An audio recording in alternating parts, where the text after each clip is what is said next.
Hi, welcome to Concussion Recovery Online. So every month we have a guest speaker coming on to talk about a variety of different topics in relation to your concussion recovery.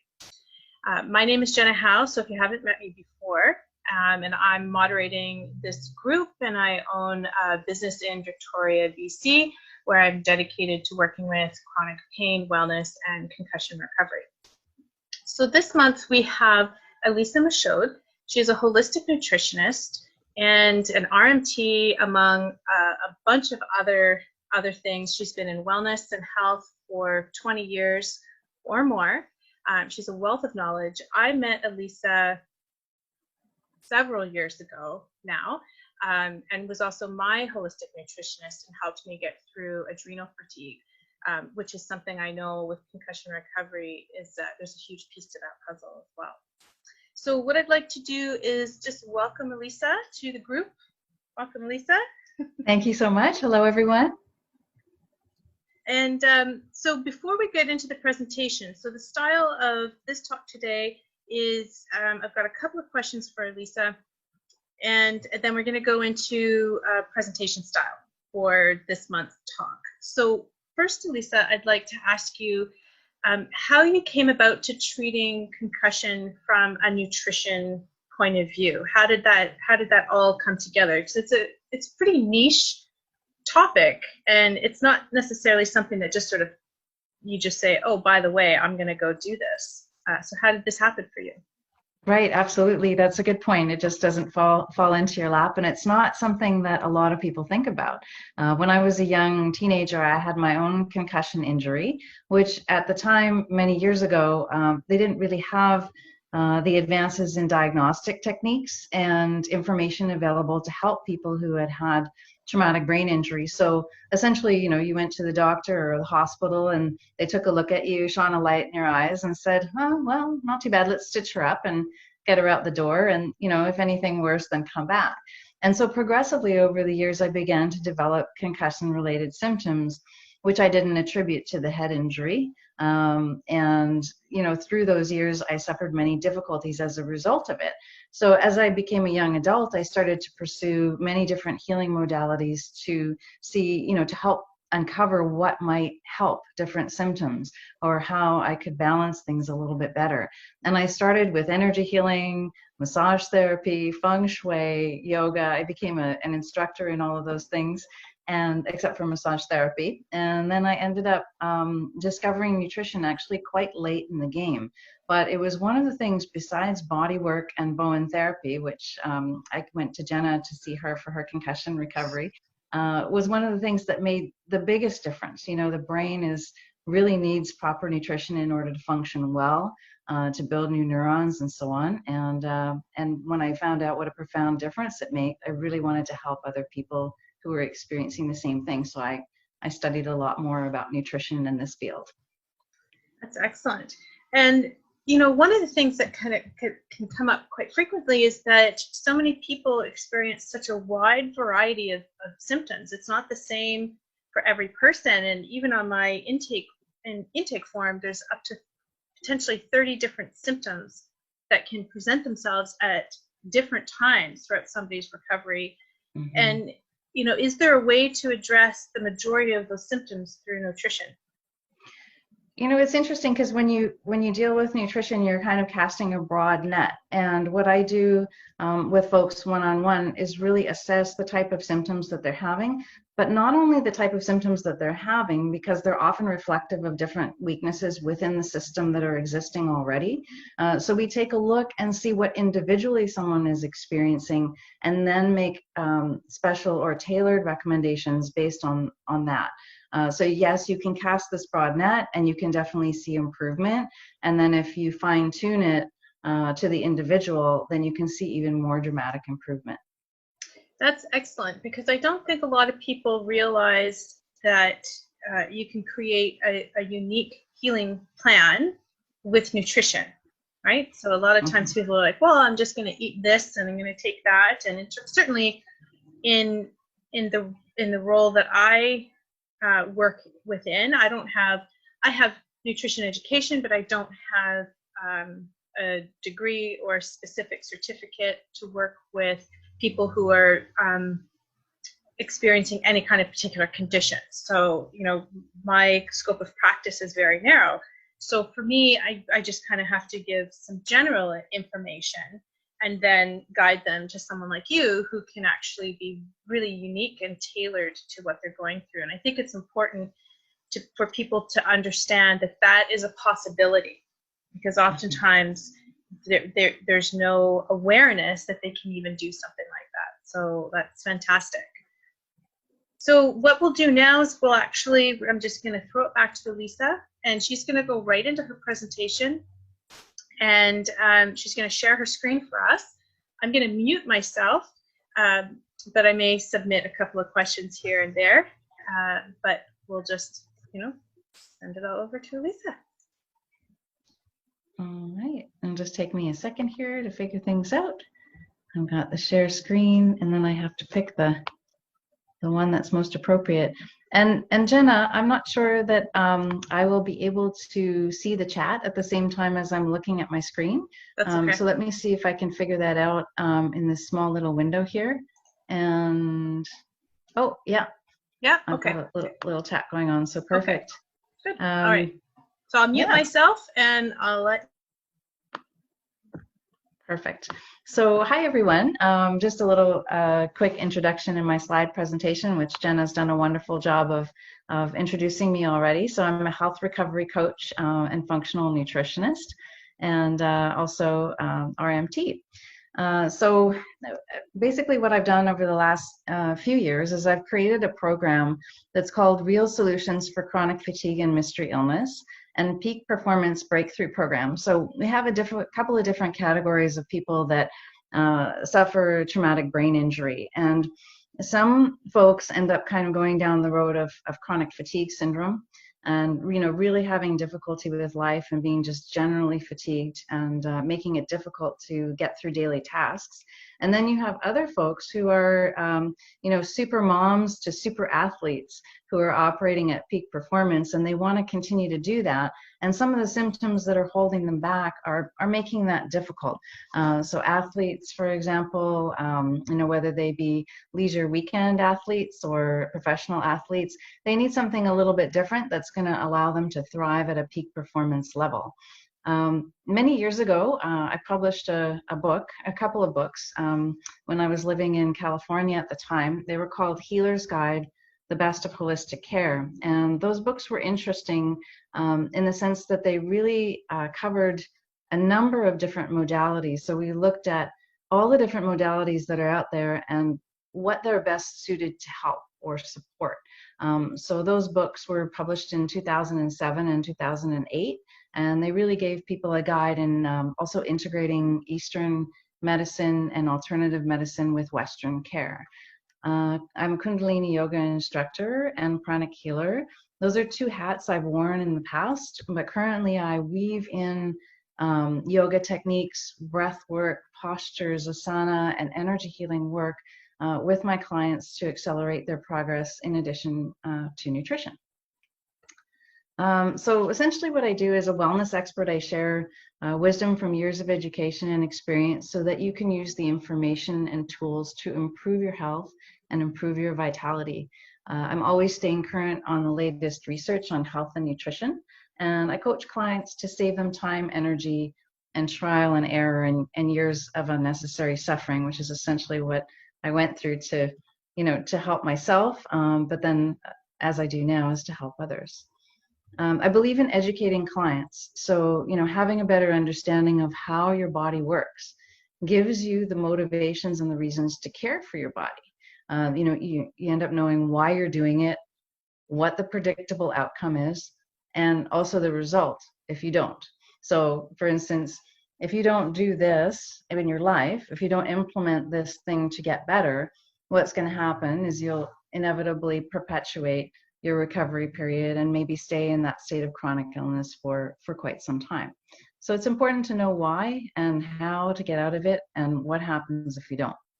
So for the moment, we're going to dive into today's webinar, which is called Nutrition and Natural Remedies for Post-Concussion Syndrome. And I really hope that today's information will provide you with the solutions that will help to alleviate symptoms and improve your overall health. So in applying nutrition to recovery, so I'm going to share some of the most important tips to help you recover from post-concussion symptoms. And you'll be able to right away apply these easy and affordable solutions to support your recovery. And hopefully you have enough time, or you'll be able to go back and watch the replay later on. But if you stay till the end of this webinar, we're going to have 3 really important tips that will help further accelerate your recovery. So let's talk about the brain post-concussion. So an injured brain releases natural chemicals to heal those injured neurons. And I'm sure this is something that Jenna can speak to as well. One of these is called a brain-derived neurotrophic factor, BDNF. So it helps those neurons grow, it restores communication, and it reduces the risk of neurodegeneration. And it's often called the brain's miracle grow. I like that. So high levels of BDNF are crucial for good recovery from a concussion. And nutrition is a critical piece in assisting your brain to be able to create BDNF.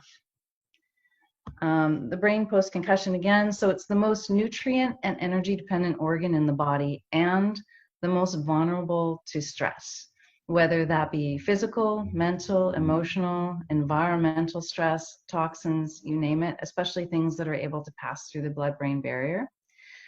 Following concussion, you have to feed it with the right nutrients to maintain energy and to reduce your stress levels. So if you're not eating well, whatever's going on in your life, all those little extra stressors are going to build up, and they're going to make it difficult for your brain to be in a state of rest and healing, which is really involving your parasympathetic nervous system, and we'll get into that a little bit later. So the right nutrients are crucial for quick recovery and to help minimize your symptoms. So we have 8 factors that accelerate recovery. Number 1 is healthy fat, adequate protein, and carbohydrate. Stabilizing your blood sugar, having a personalized nutrition plan to optimize your nutrients, targeted nutraceuticals and botanicals. So that's something that you can work with a nutritionist for a little bit of the nutrients, but also with an herbalist as well, somebody who specializes in phytotherapy. The right type and amounts of exercise, the wrong type too quickly. I know Jenna did a fantastic presentation on exercise and gradually easing into it. If you haven't had a chance to see that video, it's really a great one. Environment, lifestyle factors, and mindset. So today we're going to talk about number 1 and number 2. Not literally, but no points on there. So has anyone heard that omega-3s are good for your health? I'm sure a lot of you out there have heard that.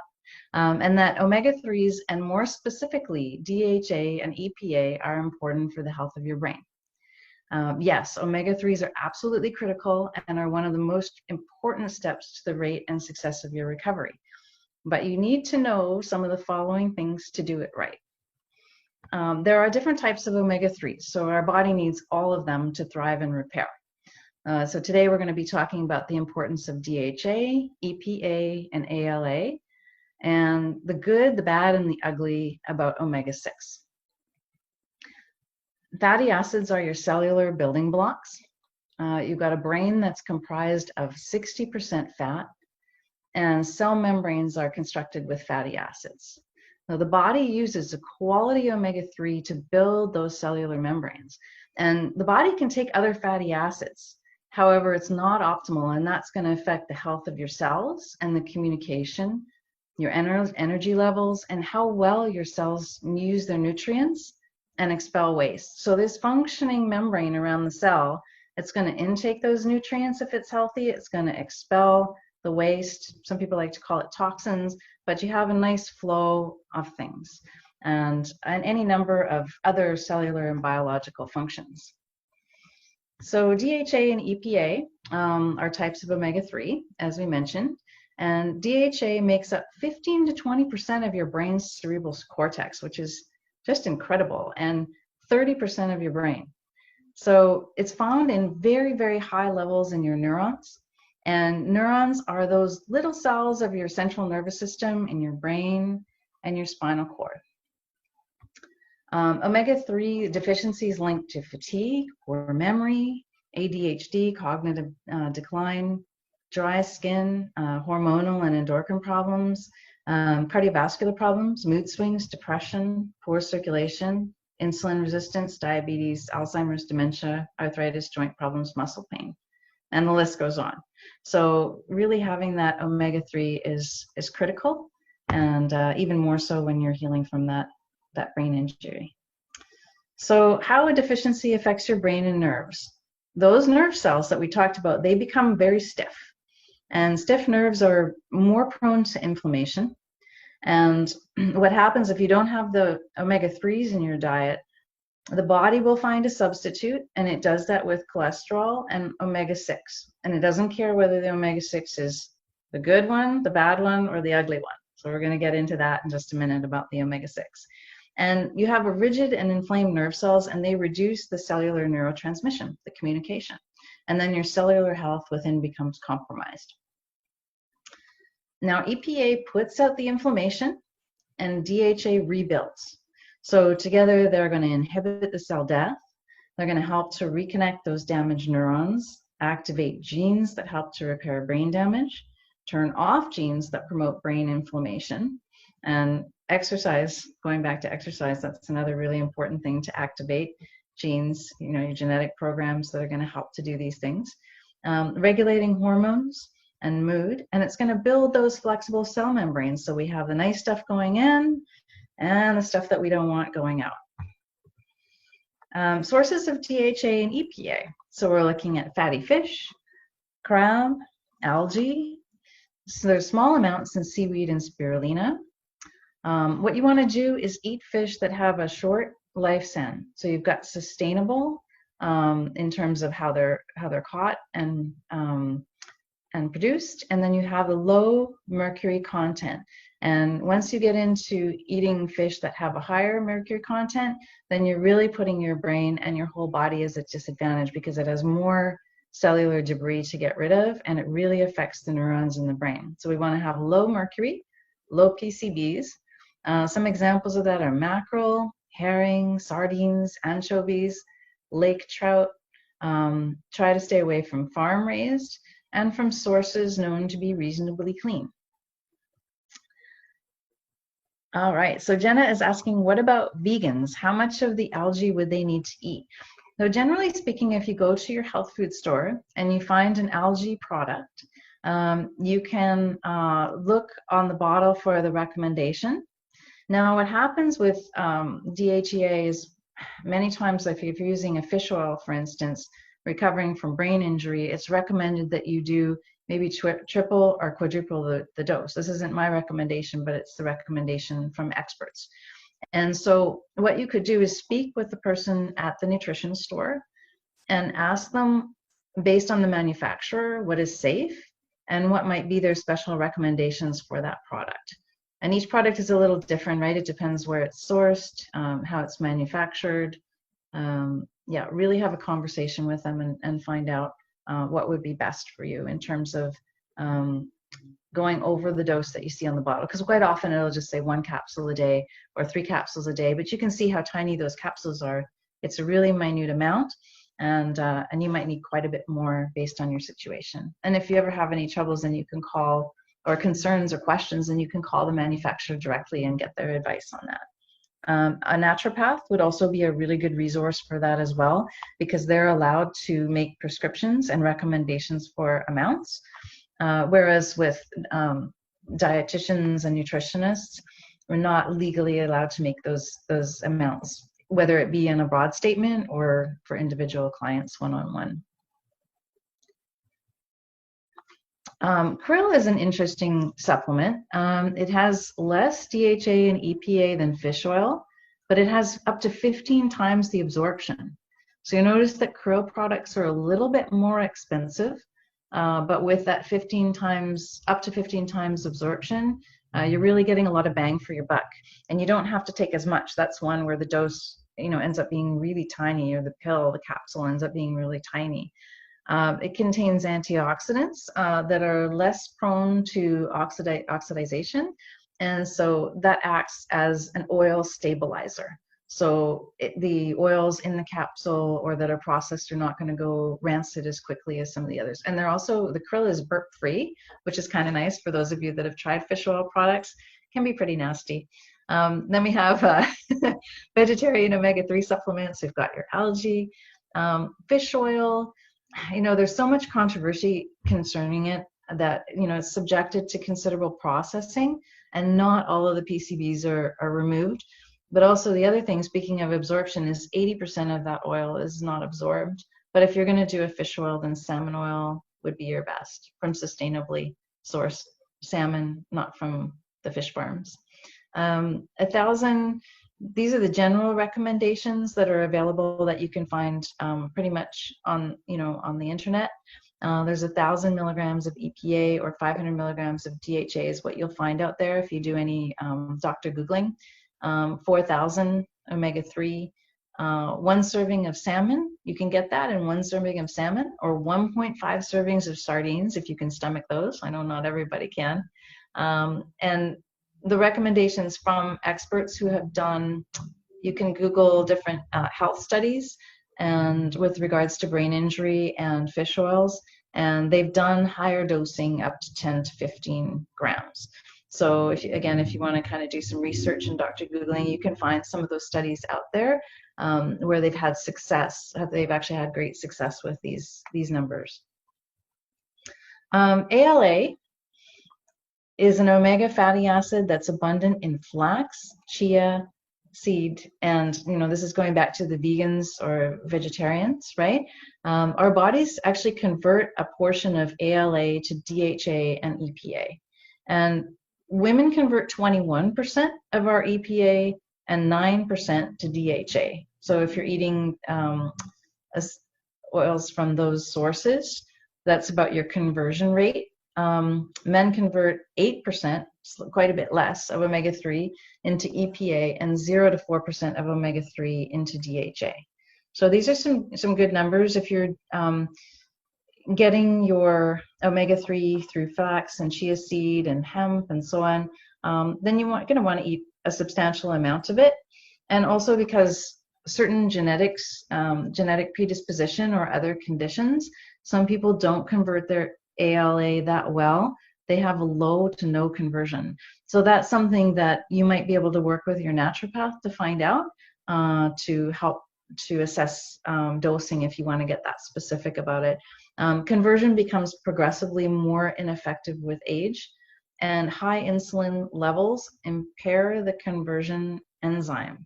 So that ties in a little bit to carbohydrate. You know, keeping the carbohydrate a nice steady level throughout the day, as opposed to letting it fluctuate, eating, you know, 2 sugary donuts and then that high insulin spikes and then crashes afterwards, and then that's going to impair the actual enzyme that makes that conversion for you.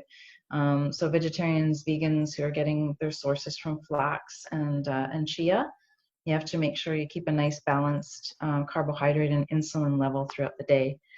So flaxseed or oil, we've got 1 ounce. It gives you the breakdown there, 6388 milligrams of omega-3.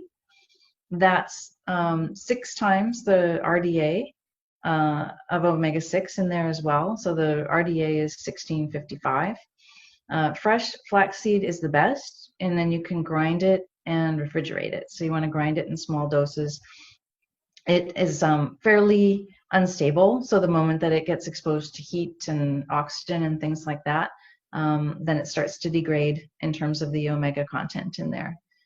Chia seed, you've got 1 ounce, has 4,915 milligrams of omega-3, 1620 of omega-6, and the nice thing about chia seed is that it gives you 18% of your daily calcium for that serving. Then you've got hemp seeds, walnuts, olive oil. Udo's 369 is a really nice supplement that I've come across. No affiliation with it. It just works really well. And it's very fresh. You keep it refrigerated, and it comes with or without a vegetarian source of DHA. So you can get that additional algae in that product, which is really nice.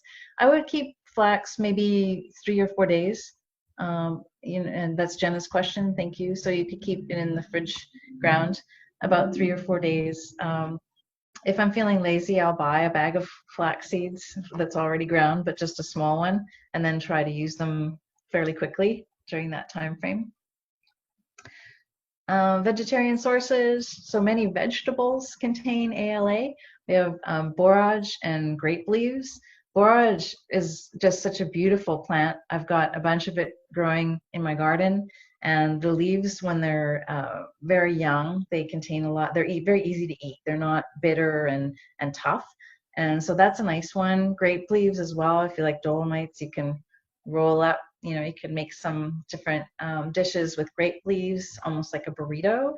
Cruciferous vegetables, Brussels sprouts are probably one of your highest, and then leafy greens, you've got kale, spinach, and watercress, berries, mango, honeydew, wild rice. We have that nice rich color of rice, and squash. So those are a few that you can see how you can start to build a really great meal plan, even as a vegetarian or vegan, with these sources as well. So what about omega-6? So has anyone been told that omega-6 are bad for you? Let's think about that for a minute. We've heard a lot about that. And so we want to find out what the difference is between healthy and unhealthy omega-6, because the unhealthy one can do a lot of damage, especially when you're trying to recover. So the proper ratio of omega-3 and omega-6 is going to be coming up. Too much omega-6 as LA, linoleic acid, can inhibit the conversion of omega-3, ALA, into EPA and DHA. So that becomes an important thing to keep in mind. The best ratio of 6:3 in the diet is 1:1, up to 4:1. And that was some research conducted at the Center for Genetics, Nutrition, and Health in Washington. You're welcome to look up that study. Unhealthy omega-6s, they're detrimental, as I mentioned. They cause inflammation, which we talked about a little bit earlier, and they really don't support the creation and function of that healthy cellular membrane we were talking about. What are they? Okay, let's call them out. So we've got all processed vegetable oils, sunflower, corn, soybean, conventionally raised meat, fed corn, and soy. Not to mention the fact that you've got genetically modified organisms there as well. But that conventionally raised meat has a really high amount of omega-6 and very, very little omega-3. But if you have a grass-fed livestock, then it ends up being very high in omega-3, even if it's grass-fed through its whole life, and then maybe it has a little bit of corn finished at the end, which they often do, just to fatten them up. That's going to be your better bet. Often organic is fed with corn and soy, so you want to go towards that grass-fed organic. It's not just important to see the organic label. Even more important than organic would be to look at your grass-fed options. Smaller portions. And if you eat dairy, then smaller portions, grass-fed only, and knowing the sources of your animal products, which depending on where you live, you can do easily. For those of us that are here on Vancouver Island, I'm in Souk, Jenna's in Victoria, we can access a lot of the farms locally and know exactly where produce and meat comes from. So we have healthy omega-6s. We talked about some of these already. Flaxseed, flax meal, hemp seed oil, hemp seeds, grapeseed oil, pumpkin seeds, raw sunflower seeds, pine nuts, pistachios, walnuts, borage oil. So going back to borage, the leaves are pressed to make a nice oil out of it, which is in that Udo's product, Udo's 369. Evening primrose oil is also in Udo's 369, and blackcurrant oil, olive oil as well. So those are your healthy sources. You can alternate them, pick your favorites. Benefits of the healthy omega-6s. So we talked about the benefits of the omega-3, DHA and EPA, but now healthy omega-6s are going to help us reduce that nerve pain, which is all too common in brain injury, whiplash injury, and so on. It's going to fight inflammation, reduce symptoms of arthritis, might help with ADHD, reduce high blood pressure, lowers risk of heart attack, and supports bone health.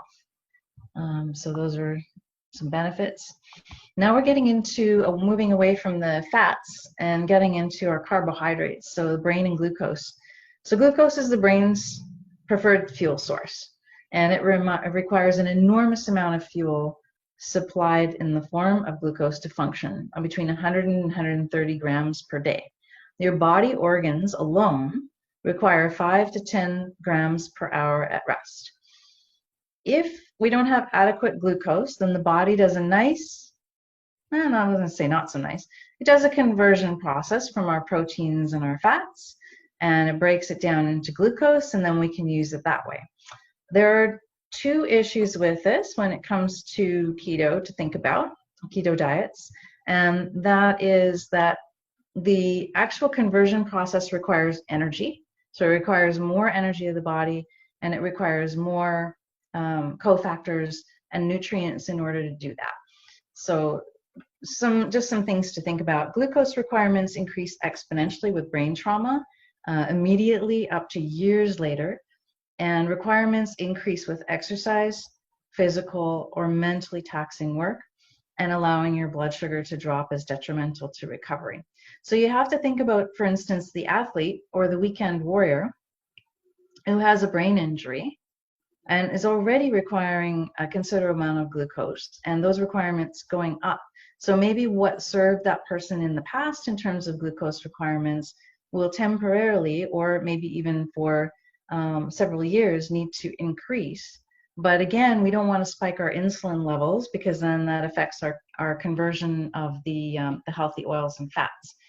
So when we fuel the brain, it's best when it's supplied with a mixed fuel sources, so glucose, converted fats, lactase. MCT oils, such as coconut oil, are a great source of fuel for the brain and help to support recovery. For those of you that enjoy coffee in the morning, you can put a teaspoon or tablespoon of MCT oil in there, and then maybe once again later in the day add it to a shake or something. The body converts amino acids into glucose. So if you're supplementing with branched chain amino acids, that's really helpful actually as a mid-morning or a mid-afternoon thing. And it's really best not to rely on low carbing or keto diets. You've really got to correct the insulin resistance and have stable blood sugar. So insulin resistance is, remember those cell membranes, when they're nice and healthy, they allow that glucose into the cell. If they're struggling, then there's going to be an issue with the glucose getting into the cell. So we call that insulin resistance. And it's quite common just in our modern society today, because stress is another thing that helps to conveniently shut down the transport of glucose and insulin levels as well.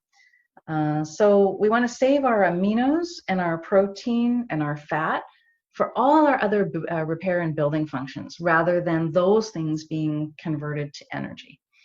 For those of you that follow a little bit about things like adrenal fatigue can definitely be worsened in that case. So you want to stay away from that. That can be a slippery slope. Meeting glucose requirements post-concussion. So as we mentioned, they're much higher.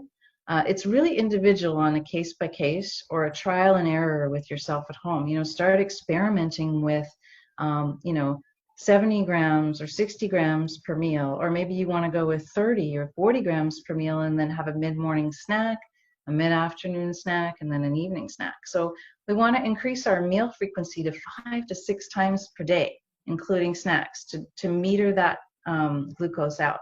And you want to have 2 of your snacks minimum to be fruit, not fruit juice. So you don't want that instant spike in the insulin that fruit juice will give you, but fruit is great, and with its skin and everything. And follow closely with, or consume, that should say consume, a compatible protein if you have unstable blood sugar. So some people don't tolerate fruit that well, so maybe you want to mix, for instance, an apple with some peanut butter, or yogurt with some berries, something like that, to just kind of help balance it out. I'm going to talk about protein requirements. So much higher post-concussion, they can double or even triple. Protein is needed to heal and rebuild the damaged tissues, and it's important to consume adequate protein for your height and weight, plus additional for recovery. Again, no blanket recommendations. Everyone's body function and metabolism is different. But if you look at maybe what you consumed before, try adding 10% to it and see if that makes a shift for you. Just little shifts, you know, you got to try and play around with that balance and see how you're feeling. But everybody's body function and metabolism is different. One thing you don't want to do is protein load. So have a ton of protein at breakfast, lunch, and dinner, because then that's going to increase your uric acid levels, and uric acid levels are detrimental to recovery as well. It's really best to assess individual needs before increasing or supplementing. So either a nutritionist or a naturopath.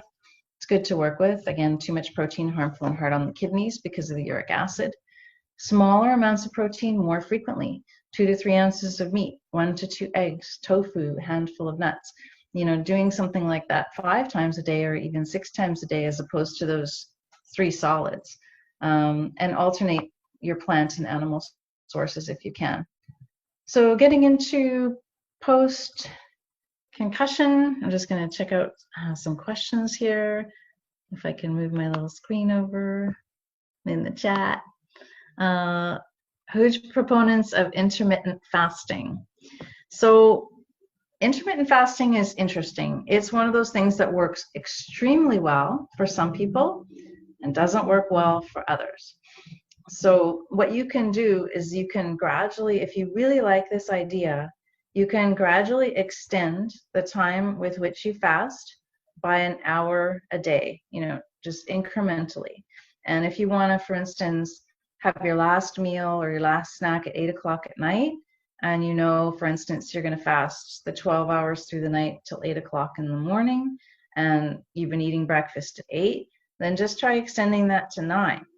And do that without changing anything else. And if your symptoms, you don't experience an exacerbation in those symptoms, then you can extend it a little bit more. You know, work with your body and see what it's willing to tolerate. The moment you start to experience symptoms, though, as a result of extending that fasting time, then you want to go back to square one, wait a little bit, maybe another month, 2 months, 3 months down the road, and then try it again, because it can be a really effective tool for some people. So can carb cycling as well, but you have to do that gradually. That's a great question. Mm-hmm. Post-concussion fatigue. So it may lead to or result from dysregulation of the autonomic nervous system. So the autonomic nervous system is our rest and digest and repair and fight or flight. So all those things that are going on that are just slightly beyond our conscious control. So some of the symptoms might include heat intolerance, blood pressure regulation, GI disturbances, problems with the hypothalamic pituitary axis, adrenal axis, which is, you know, getting into things like hormonal dysregulation and adrenal fatigue. You can have anxiety, you can be wired and tired, and hormone imbalances. So those are some of the things that might be going on. I'm just trying to get to my next slide. 1 second. There we go. So it may cause, or it may even be a result of the central nervous system being infected. We've got that impaired cellular communication, so when those cells are talking to each other, and impaired cellular metabolism and energy production. So in the cell itself, your ATP, your mitochondria. Exercise intolerance can be a symptom of that, or feelings of being deconditioned. Nutritional deficiencies can add to that. And then we have things like GI issues, which are all too common with traumatic brain injury, problems with digestion and absorption. So those need to be addressed in your nutrition plan as well. Looking at, you know, motility issues, making sure the food moves at a good rate through the digestive system, using enzymes if the food's not being broken down properly, or there's acid in the digestive system, like a hindrance in that. And then we've got unresolved long-term fatigue equals chronic fatigue. So looking at the different systems, going back to this, that's where sort of the tailored nutrition program or tailored naturopath program would come in, where, you know, you'd go in and you'd say, these are my symptoms, these are my issues and more.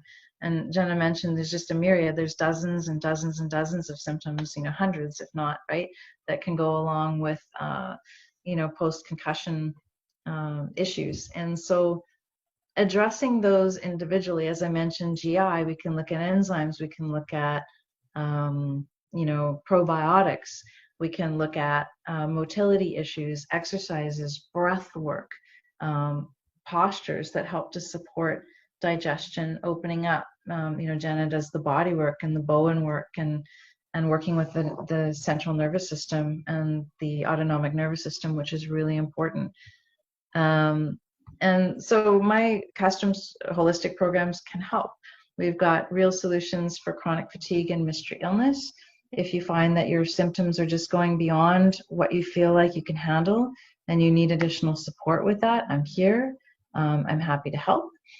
We use a condition-specific approach, so every food, nutrient, herb, supplement has a specific benefit and effect, and then your results achieved become more specific rather than general, and you benefit from a laser targeted approach with a faster recovery. Why do you want to use nutrition and holistic health? Because food is really powerful medicine. It's our first medicine before we look to reach for that bottle or that supplement or something outside of ourselves.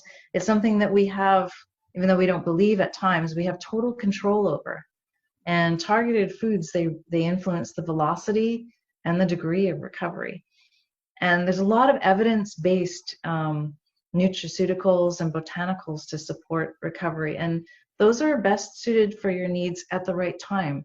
For instance, I hear people, they say, oh, I always take this, or I take this every day, or I've been taking this for 5 years. Your body is changing and growing and moving and shifting and healing during that time. So what was good for you 6 months ago or a year ago may not apply, and you might need something different at this time. And that's why it's important to work with a professional. I use functional medicine tests. They're used to determine specific nutritional and metabolic issues, so we develop the right protocol. So for people who really want to find out, I want to know what's going on inside my body. How is this functioning? And what's happening at the cellular level? And then, as opposed to going out and spending thousands of dollars on all kinds of supplements and foods and things that you think might be right, you can get the testing done and say, okay, I have a problem with my ATP, my energy production at the mitochondrial level, and this is what it needs to support it in the Krebs cycle. So it becomes very specific. And then you're not throwing money away and wasting your time, because you can spend a lot of years going down the wrong rabbit hole. Epigenetics. So essentially we're influenced by 3 health factors. We've got environment, nutrition, and our beliefs and thoughts and emotions. And I work with people on all of those levels. Is toxic mold an issue in your home that you don't know about? Testing, for instance, urine can tell you whether or not you're dealing with a toxic mold problem. What else is going on in your environment? Have you been eating sushi a lot and have a lot of heavy metals that you need to detoxify and look at ways to support that?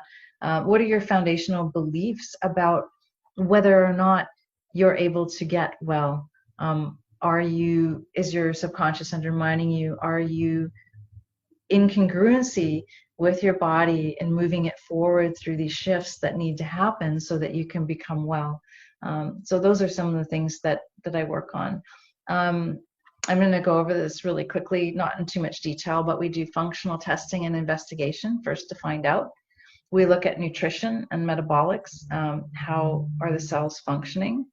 We look at mindset, environment, lifestyle, what's going on around you, and vital energy. So energy is really more than meet the eye. So we dig in deep into the seen and unseen factors that drain vitality, and you want to accelerate your body's healing capacity using therapeutic restorative techniques suited for your ability and health that support your metabolism and energy and balance and strengthen and vitalize and build resilience of your nervous system and your glandular system. And we want to work on things like increasing restorative sleep, reducing stress, and normalizing circadian rhythm. So I work more in the capacity of a coach for those who want it and need it and feel like that's the right thing. I can work in a very basic way as a nutritionist and custom tailor a program, or we can get into the five pillars of health. And here's the bonus tips at the end, as I promised, if you could stay right through to the end, which I'm glad you did. There's a lot of information. Frankincense oil. So it is one of the oils, as in we're talking about natural therapeutic essential oils, passes the blood-brain barrier via inhalation.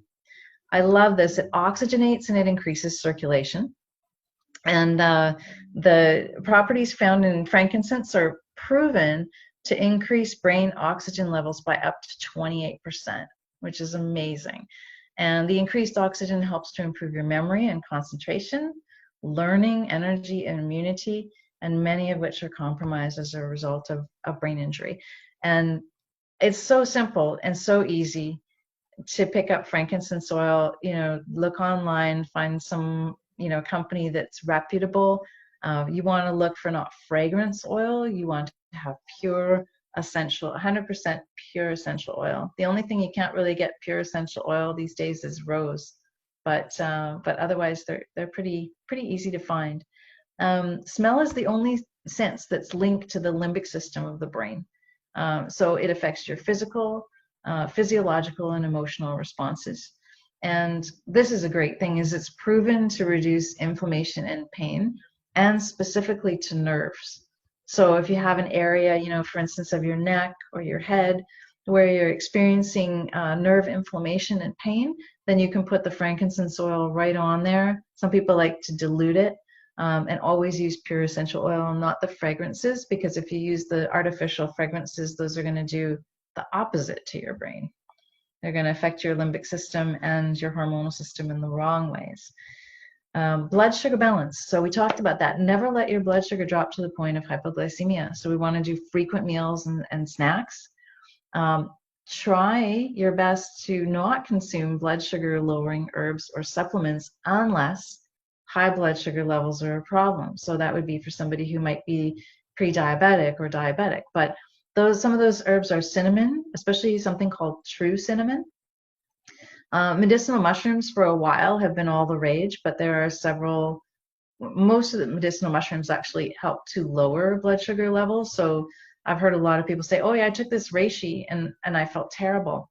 And that can happen sometimes because you have to compensate with getting a lot of extra, we'll call them complex carbs into the system, right, at that time.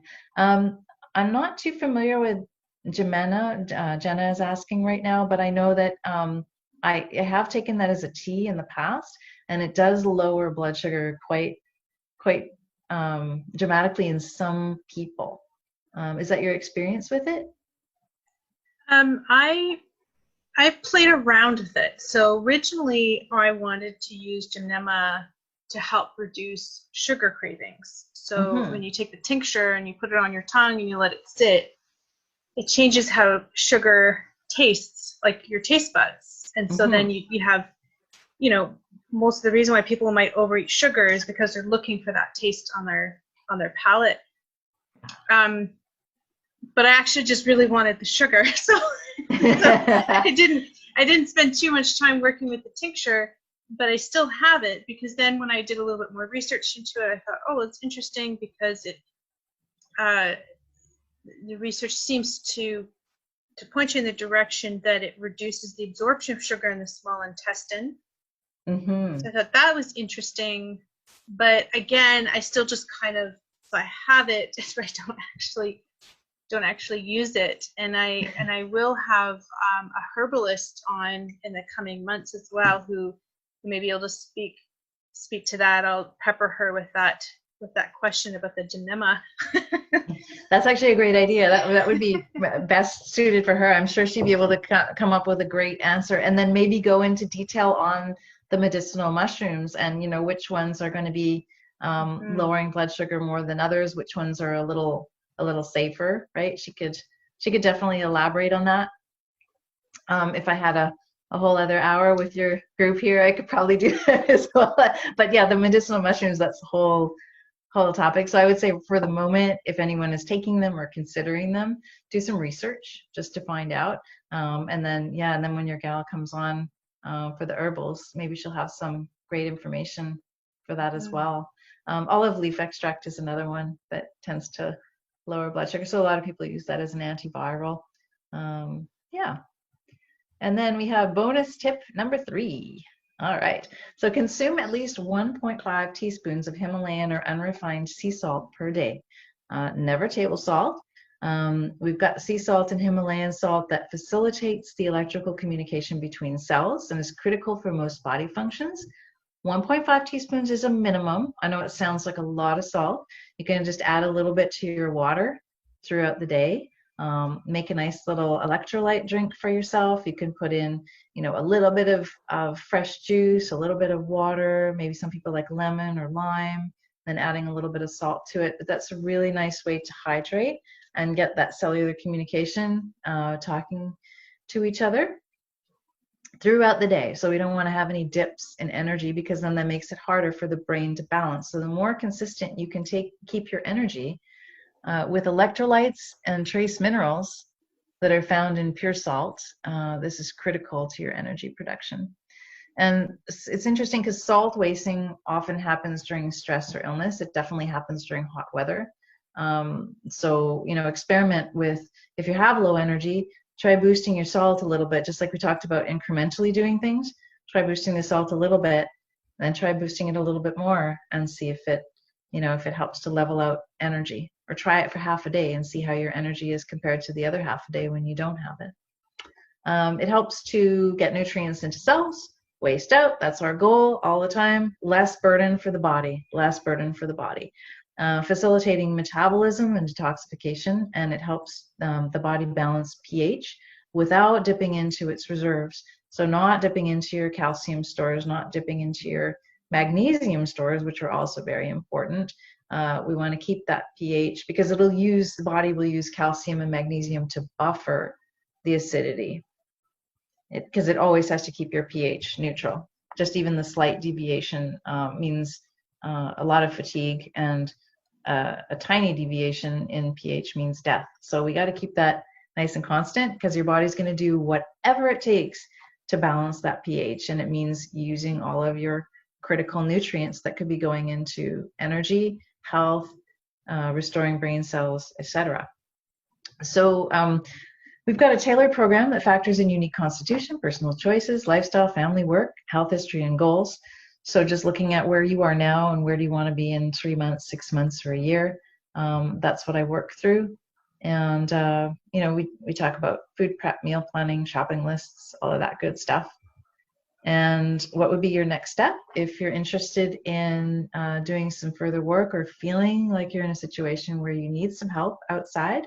I can schedule a call with you, and it would be just a 15-minute call, and it's available to the folks on today's call. And I accept and work with a few new clients each month. As I mentioned, I'm a massage therapist as well. So I spend part of my time doing nutrition and part of my time doing massage. And what happens with the nutrition is I prefer to do more of a broad scale education. And if someone really needs help, I will definitely make the time to do it. And that's why it's just usually a few clients a month. So, but just, get in touch. Jenna will have my information, and you can just reach out. Yeah. Well, Elisa, this is amazing.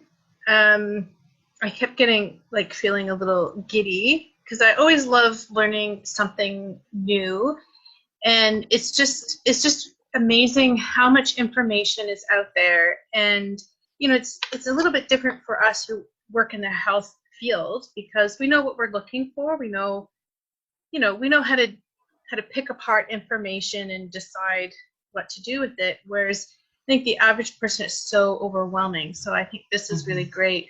There's a couple of things that kind of jumped out at me when you were talking about the omega-3 and the omega-6, and then also the value of talking with a professional in terms about figuring out dosages.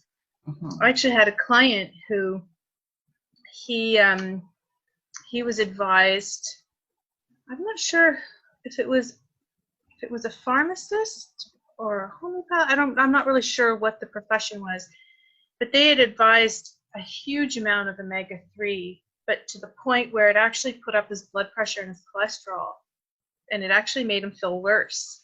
So the value of getting an individualized plan takes into consideration where he's at now. He might have already been taking in enough omega-3 with his regular diet, and then he went overboard with it. So, but he's pretty in tune, so he could tell pretty quickly, oh, wait a second, this isn't feeling good, and knew the difference between concussion not feeling good and I've added something new to my diet not feeling good, which is really interesting. And him and I had a conversation about salt when the weather started getting a little warmer. He was starting to feel a little bit better, going out on his bike a little bit more. And again, as soon as adding a little bit of salt to his water throughout the day, again, the energy lifted. And it's fascinating. And one thing I would love to share with the group when we're done is, I remember when I worked with you, I think I've shared this with my Facebook page at some point, but one of the big takeaways was the sport recovery drink with holy basil and some salt and how to drink it. And I've never forgotten that. So, and I'm so lazy that I actually just stick the bag in the bottle of water. I don't even boil or steep the tea. I just chuck it in there. And honestly, it was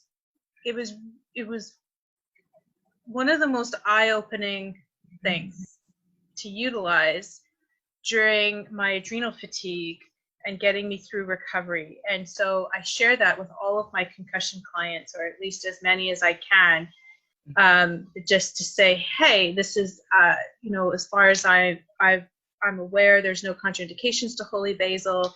It's non-stimulating, as far as it doesn't, have mixed with anything that you're taking. So it's a super easy thing to do to help kind of just, gently get your adrenals a little happier. I know it was something that really was pivotal for me, and I do know that quite a few of my clients have really appreciated that recovery drink. So hopefully we can post that recipe online. Absolutely. And I think, you touched on it. Sometimes it's not about making big changes. It's just about little shifts, right? Small little shifts. And when you have a brain injury, you don't want to be inundated with things to do. Just like to add one thing a week, for instance, as opposed to 20 things. Just the simplest thing, but starting with the cellular health, and that's so important. And then coming down to hydration, which I'm going to be doing a talk about relatively soon, just pulls in all of that information. It's something that you can do that's cheap. I mean, how cheap is it to get some Himalayan pink salt and put it into some nice filtered water? Like, it doesn't cost a yeah. And I have my tea box right here with my Tulsi tea. Oh, perfect. And I just bought some ginger turmeric tea. And actually what I did with it is I actually steeped this one, but last night. So lately I've been finding that I'm feeling a little revved up at night. So I steeped some tea, and I have a soda stream, and it was a turmeric ginger Tulsi tea. So what I did is I actually just put the tea in a big, like a 1 liter mason jar, put the tea in, put the soda water in, or like the carbonated water, and some ice cubes. It actually made a really nice evening tea, cold tea, that I knew that was going to have some benefit for me. So really nice, super refreshing at the same time. This time of year, that's what we need. Yeah. And making sure that you get that adequate hydration into the body all the time, so important. I mean, the guidelines are there, right? They always say between 2 and 3 liters of water. But again, experiment. Try a little more water one day. If you add an extra 3 cups of water and your energy goes through the roof, then you just found a hack, right? Yeah, it's great. Exactly.